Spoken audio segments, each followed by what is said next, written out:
বলছি আমার ছেলে খবর চাই, মৃত্যু আছে না জিন্দা আছে, আমার বিচার লাগবে, বিচার লাগবে, আমাকে মৃত্যুকে লাগবে, জিন্দাকে লাগবে, জিন্দা হলে জিন্দা যদি আছে তো আমার জিন্দাকে লাগবে, মৃত্যু আছে তো আমার মৃত্যুকে আপনাকে লাগবে।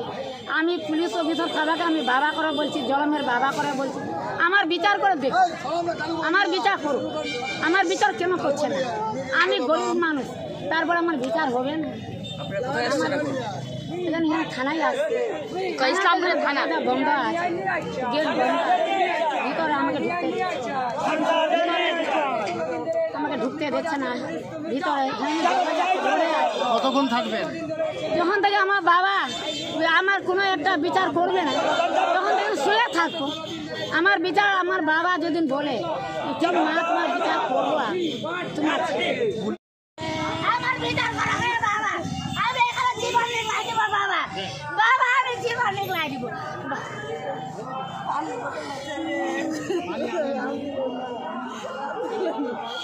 এটা জলে কত হবে?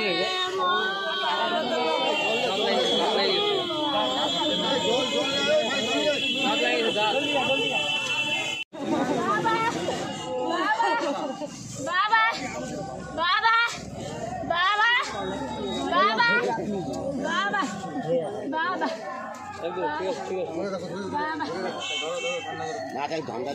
কি বললো আইজি সাহেব? বললো আমরা তো খোঁজ করছি, আমরা তো আসি খোঁজে, আমরা তো আমরাও জানি। তারপর আমরা বললাম স্যার দেখো আমরা এত দিন কতদিন থাকবো, মা বাবা অসুস্থ, এখন ঠিক নাই, কবে কোর মা চলে যাবে ওরা মনে নাই। তো তোর মা ও আইজি সাহেব বলছে যে দেখো আমি আমার তোমার সামনে আমরা কথা বলছি, ওখানে দেখছি কীভাবে ওরা করছে, দুদিনের মধ্যে আমরা দেখি। কমপ্লেন তো আপনারা রবীন্দ্রনগর থানায় করছিলেন? হ্যাঁ থানায় করছিলাম। তো রবীন্দ্রনগর থানার পুলিশ কি করছে তাহলে? স্যার ওইটা তো স্যারকে বললাম যে ওরা করছে কি, তো স্যার বলছে আমি কথা বলছি ওনার সঙ্গে, তারপর তোমাকে ওটা করে আইছি। আর আমরা বলবো কি ওখানে? এখন কি বললো আপনারা, এখন কি আশ্বাস পেলেন? স্যার এটাই বলছে আপনার অস্বাস্থ্য কী দিয়েছে, বলছে আপনি এখানে থাকলে কি আপনার অস্বাস্থ্য মিটবে? তাহলে আপনারা কি রবীন্দ্রনগর বা পুলিশের যে আরও আধিকারিক কথা বলবেন বড় উচ্চ করে আমরা বলবো স্যার, আমরা না পারলে তো আমাকে বলতে হবে স্যার, ওখানে আমরা কথা বলবো যে কী হচ্ছে না হচ্ছে। আমাদের ছেলেটা আমরা খুঁজে আসতে যে 15-16 দিন হয়ে গেল, এখন আমরা খোঁজ খবর পাইনি। রবীন্দ্রনগর থানার পুলিশের সাথে কথা বলবেন? কার সঙ্গে কথা বলবেন?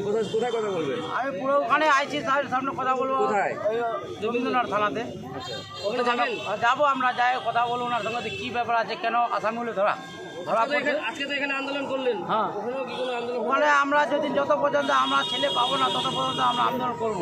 ওখানেও যা করবো আমরা এখানেও করবো। আমাদের পুলিশ প্রশাসন আমাদের আছে, আমরা বলবো ওনাকে আমার বাচ্চাগুলো আমরা বের করে দাও, যে যাই আছে, মরা আছে, মৃত আছে, জিন্দা আছে, যা যা একটা আস্থা তো আমাকে দিতে হবে, নাহলে আমাদের ছেলে কতদিন আমরা এখন থাকবো। আমাদের ব্যাপার হলো এটা। বলছি যে আরও একজন আসামি ধরতে বাকি আছে। একজন আসামি ধরতে বাকি আছে, ওনাকে স্যারকে বললাম যে এরকম এই আসামিটা এখনো ধুলা যাচ্ছে না কেন, করছে আমরা তো খুঁজছি, আমরা তো পাই না। বলছি ঠিক আছে আপনারা দেখুন, আপনারা আমরা তো দেখছি। ফারুক নামে, ফারুক, ওর দাদা, ওটা বড় মেন মাস্টারম্যান হলো উনি।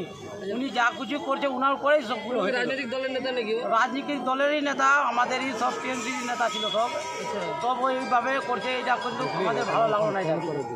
আপনাদের ওখানে কোনো গোষ্ঠীদ্বন্দ্ব আছে নাকি? আমাদের কই গোষ্ঠীদ্বন্দ্ব না তো ওখানে।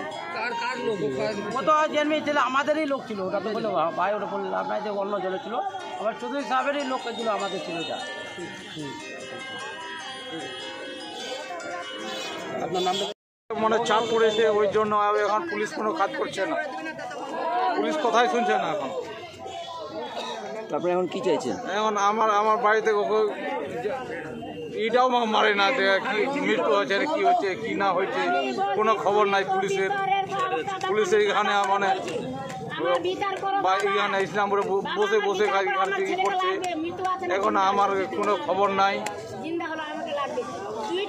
তো কি বলছে পুলিশ, কি বলছে আপনাদের? পুলিশ তো কথাই বলছে না। তারপরে এখন বলছি যে এখন তো থানার সামনে এসছেন, কি কি কি চাইবেন? আন্দোলন হচ্ছে, আসেছি, এটা কাজ করবে না করবে ওইটা আমাকে করতে হবে, ওই জায়গায় চালিত হবে। মানে ছেলেটাকে পুলিশ খুঁজে বের করবে বলে কি কতটা আশা আছে? ও তো খুঁজ করলে তো মিলে যাবে, কিন্তু খোঁজ করে নাই, ওই জন্য। বলছি কতক্ষণ থাকবেন এখানে?